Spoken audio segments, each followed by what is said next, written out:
in prayers and chores. He would head to the crowd to lead his father's cattle out to graze in the vast expanse of the savannah. There, in the luscious outskirts of the village, where the grass is green and the rising sun is mellow, the lazy-looking animals would indulge themselves in the foliage, and Ali would find a spot under a shady tree to pass his time.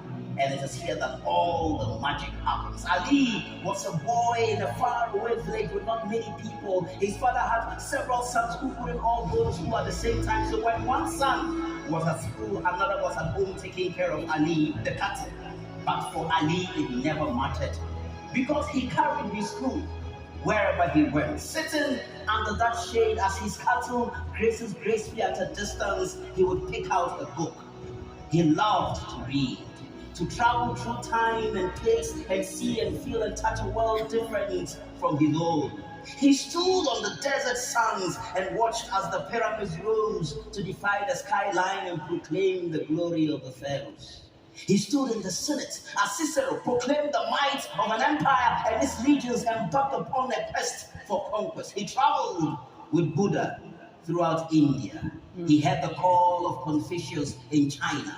He listened to the parables of Jesus of Judea. He traveled with Muhammad of Arabia from Mecca to Medina for the Hijrah. And then into the Middle Ages he journeyed and witnessed King John sign the Magna Carta with a reluctant hand as his knights embarked upon the crusades to capture the Holy Lands. In Florence, at the height of the Renaissance, he witnessed the genius of Da Vinci as he painted the Mona Lisa under the patronage of the Medici.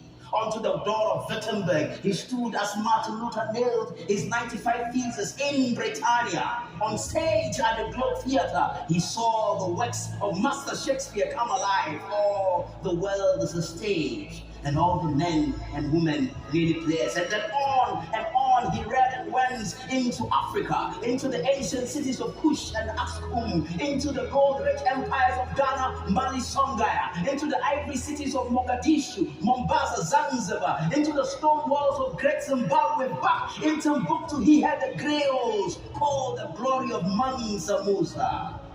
And then on he read and went. He witnessed the Ottomans change Constantinople to Istanbul. He stood in awe as the Taj Mahal rose to the glory of Mumtaz Mahal. He heard the praise songs of Genghis Khan and Kublai Khan as he traveled on the Silk Road along with Marco Polo.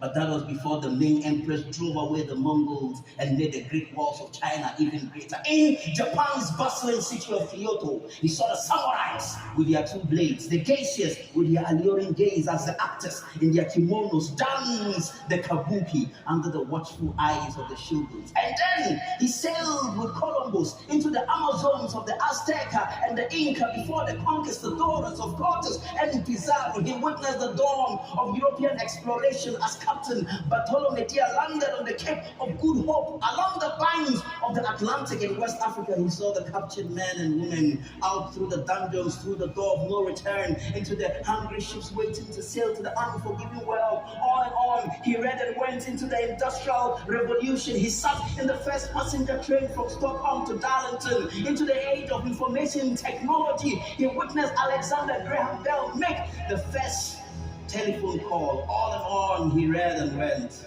But the sun is becoming hot.